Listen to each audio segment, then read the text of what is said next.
Ana Catalina Emmerich, La Pasión de nuestro Señor Jesucristo. Jesús en el Monte de los Olivos. Vi otras muchas a donde un lujo mundano había reemplazado los magníficos ornamentos de una época más piadosa. Muchas veces los pobres estaban mejor asistidos en sus chozas que el Señor del cielo y de la tierra en su iglesia. ¡Ah! Cuánto contristaba a Jesús la inhospitalidad de los hombres después de haberse dado a ellos como alimento. Seguramente que no se necesita ser rico para recibir al que recompensa centuplicado un vaso de agua dado en su nombre al que tiene sed. Pero él, que tiene tanta sed de nosotros, ¿no tiene derecho a quejarse cuando el vaso es impuro y el agua corrompida?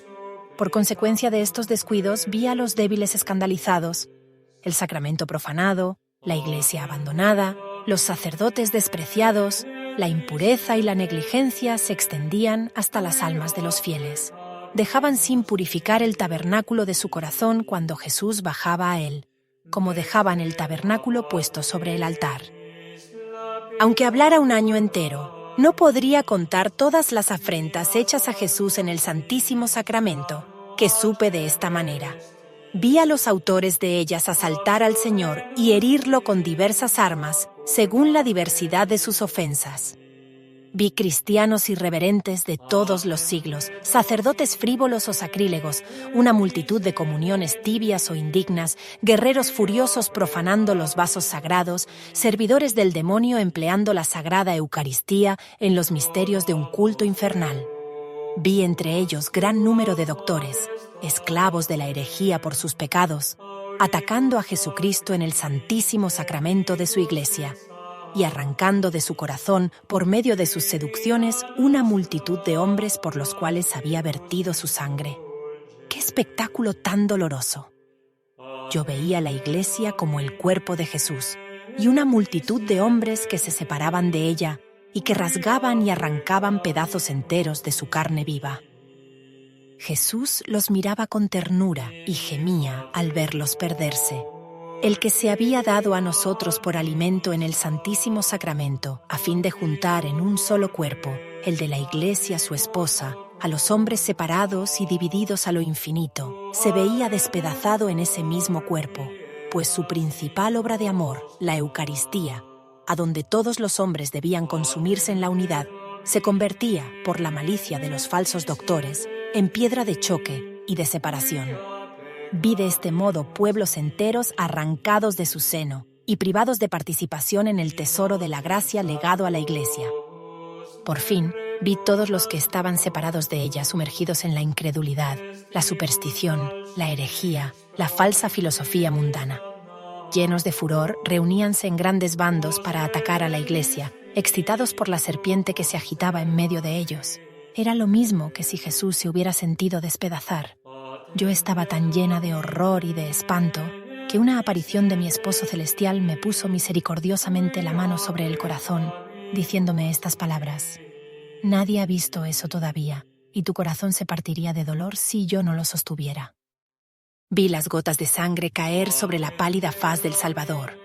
Sus cabellos estaban pegados y erizados sobre su cabeza, y su barba ensangrentada y en desorden, como si la hubieran querido arrancar.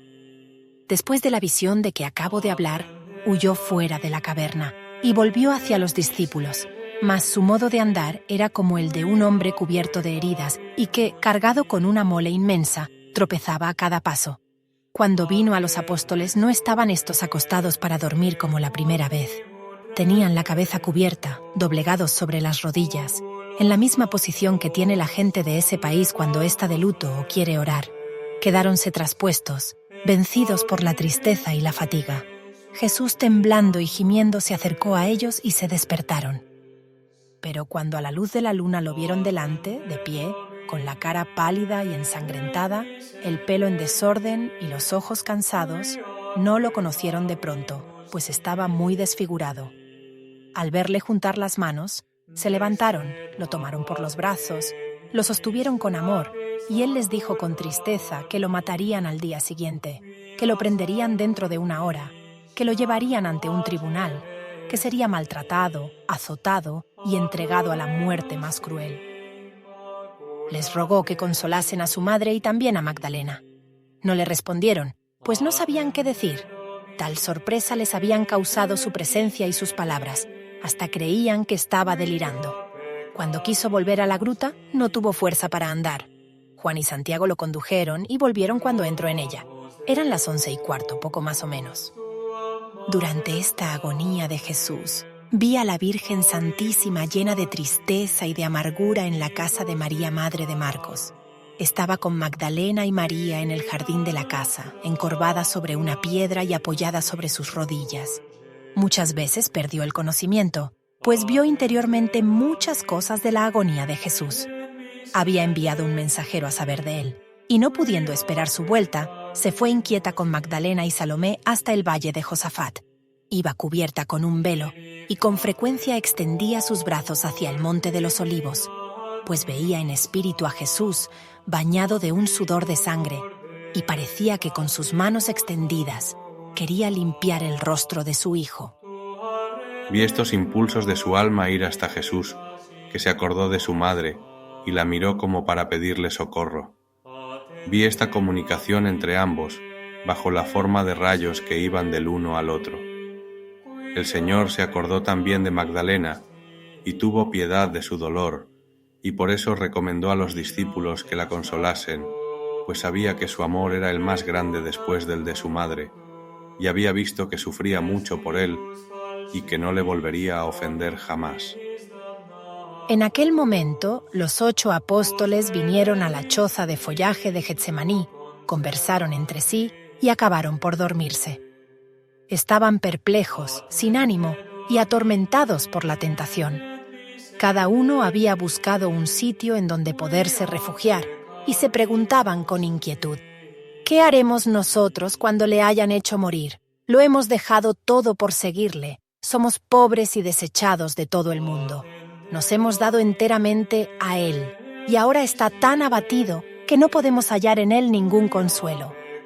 Los otros discípulos habían andado errantes de una parte a otra, y habiendo sabido algo de las espantosas profecías de Jesús, se habían retirado los más a Betfagé. Vi a Jesús orando todavía en la gruta, que luchaba contra la repugnancia de su naturaleza humana y abandonándose a la voluntad de su Padre.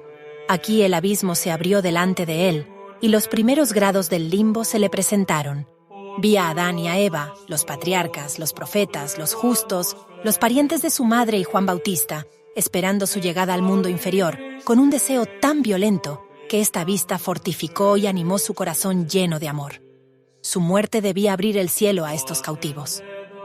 Cuando Jesús hubo mirado con emoción profunda estos santos del mundo antiguo, los ángeles le presentaron todas las legiones de los bienaventurados futuros que, juntando sus combates a los méritos de su pasión, debían unirse por medio de él al Padre Celestial. Era esta una visión bella y consoladora. Vio la salvación y la santificación saliendo como un río inagotable del manantial de redención, abierto después de su muerte. Los apóstoles, los discípulos, las vírgenes y las mujeres, todos los mártires, los confesores y los ermitaños, los papas y los obispos, una multitud de religiosos, en fin, todo el ejército de los bienaventurados se presentó a su vista.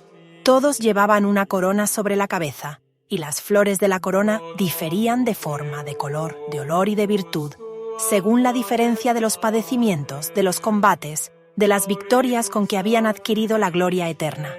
Toda su vida y todos sus actos, todos sus méritos y toda su fuerza, como toda la gloria de su triunfo, venían únicamente de su unión con los méritos de Jesucristo. La acción y la influencia recíprocas que todos esos santos ejercían unos sobre otros, el modo como participaban de la única fuente, del Santísimo Sacramento y de la pasión del Señor, ofrecían un espectáculo tierno y maravilloso. Nada en ellos parecía casual. Sus obras, su martirio, sus victorias, su apariencia y sus vestidos, todo, aunque bien diverso, se contundía en una armonía y unidad infinitas.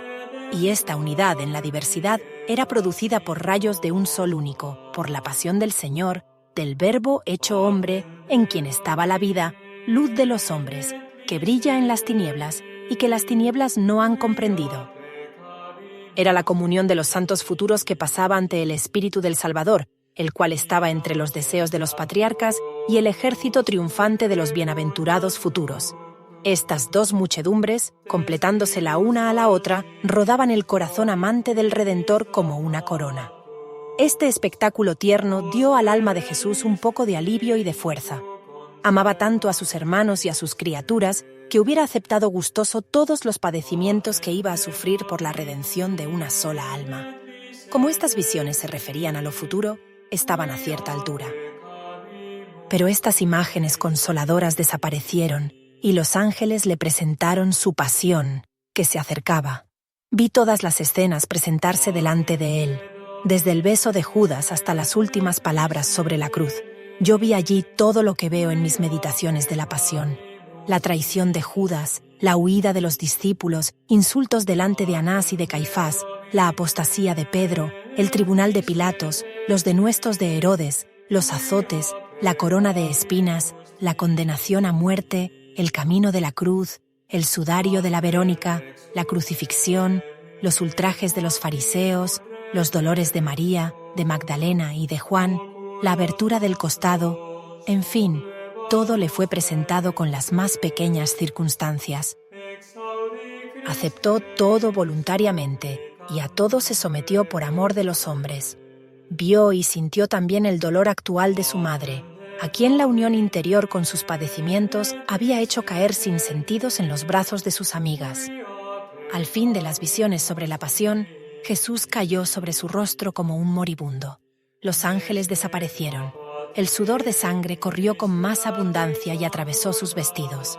La más profunda oscuridad reinaba en la gruta. Yo vi un ángel bajar hacia Jesús.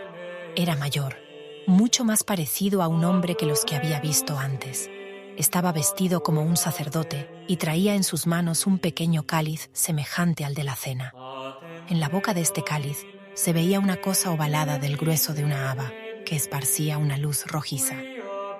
El ángel, sin bajar hasta el suelo, extendió la mano derecha hacia Jesús, que se enderezó, le metió en la boca este alimento misterioso y le dio de beber en el pequeño cáliz luminoso.